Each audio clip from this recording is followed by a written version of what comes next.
Hi guys, it's Helen and I'm back again for another fun science experiment. Today we are going to do some cleaning! Wait, cleaning's not that much fun, is it? No, but I bet you didn't know that sometimes cleaning can be fun, especially when it involves science. So let's have a look. We're not going to be hoovering or cleaning the windows, we're going to clean some pennies. Let's have a look.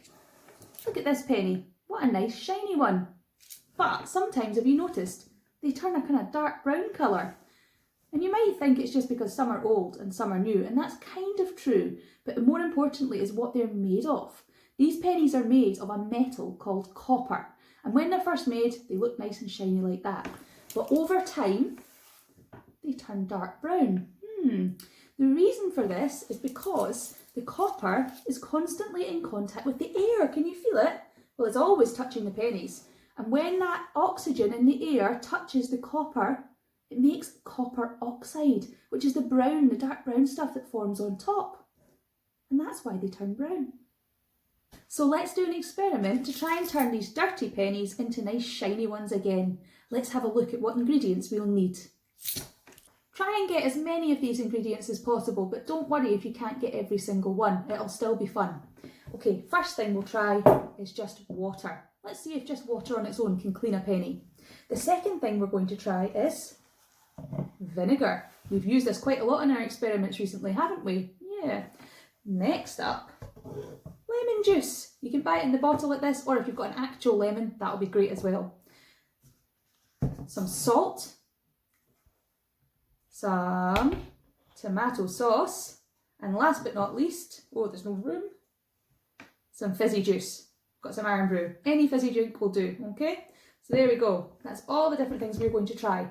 Get as many of those as you can and ask Mum and Dad's permission first before you go stealing their tomato sauce. And then we'll try our experiment. 3 other things you're going to need: a small bowl and a spoon and a tray. If you don't have a tray like this with lots of little wells in it, just get lots of small bowls together and that'll be perfect. So first things first, we need to put pennies into the tray or into all your small little bowls. Ideal, we're ready to experiment. Now all of our ingredients were liquids, or sort of squidgy liquids like the tomato sauce, except for the salt. The salt is a solid, so we're going to need to turn it into a liquid to do the experiment. So let's make a solution. All you need is to put some salt and some water in a wee bowl and mix it up. Let's go for it.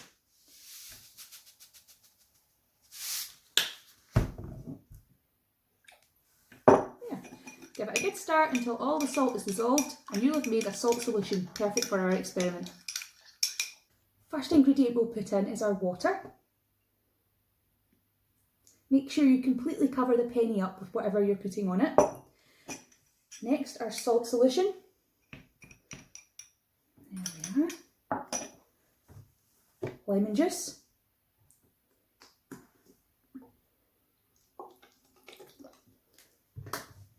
Some vinegar.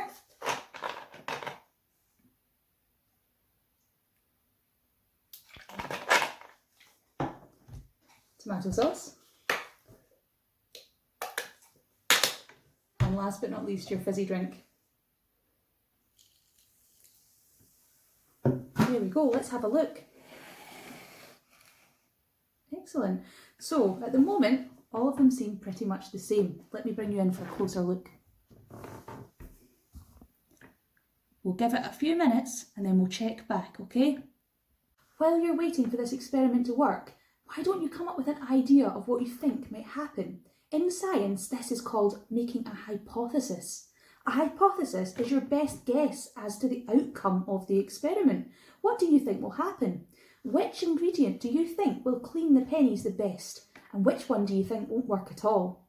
Make your guess, you can write it down if you want, and that's a hypothesis. And then when the experiment is over, you look at the results, see what actually happened, and look at your hypothesis. Did you get it right? Did you get it wrong? But remember, in science, it's just as interesting to get it wrong as to get it right. In fact, sometimes it's more interesting because when you get it wrong, that makes more questions and more experiments. Okay, our pennies have been in there for a few minutes now and we're almost ready to reveal the results of the experiment. But first, we need to be able to tell what's happened to them And to do that, we've used a control. Here it is. A penny that's had nothing done to it. It's not been in any ingredients, it's just sat there. In an experiment, the control is the one that has nothing happening, so you can compare it to the other results. Are you ready? Let's give it a try. First, we'll take out our water penny. What do you think? Has anything changed? It looks pretty similar to the control. I don't think that water has cleaned that penny at all. Next up, our salt solution. Let's have a look at this penny. Oh, interesting. Compared to our control, it does look to be a little bit cleaner. You can start to see some of the outlines of the words on it. Interesting, I think the salt has done a little bit of cleaning. Next up, lemon juice. Oh, now look at this. That has been a definite difference. Look, compared to the control, there's quite a lot of cleaning happened on that penny. There's still some dirty patches, but it does look a little bit shinier. Lemon juice has definitely worked a bit.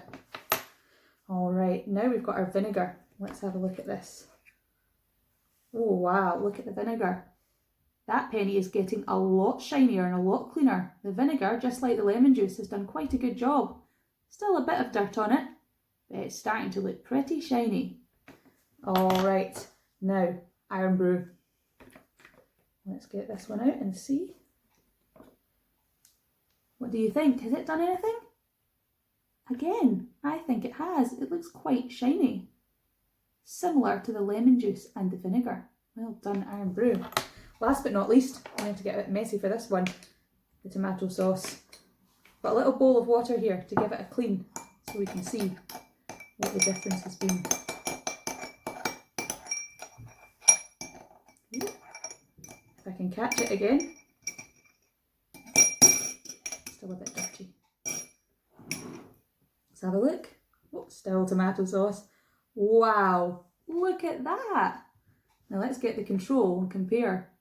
Look how shiny that is. I think that looks far more shiny than any other penny we've got. I think this one is the Irn-Bru. And look at that. There's still some dirt on the Irn-Bru, but the tomato sauce one is completely clean. Amazing. So I think that tomato sauce was the best ingredient for cleaning our pennies. Let's find out why that was. To work out why we've got these results, it's important to know what's inside each of our ingredients. Water has only got oxygen and hydrogen in it. It's not got any acids, and that's the important point because an acid is a strong compound that can break things down. So the water doesn't have any of that in it. However, this lemon juice does because it's got citric acid, an acid that's found in citrus fruits. It has got citric acid, and interestingly, so does Irn-Bru. If you have a look on the back of the tin, you can read in the ingredients, it will say citric acid, just like the lemon juice. Now both the Irn-Bru and the lemon juice had a similar result, which makes sense because they both have the same ingredient inside. Vinegar too has got acid in it, acetic acid, which again gave a similar result to our Irn-Bru and our lemon juice. The salt did a bit of a good job, but not quite as good as the acids.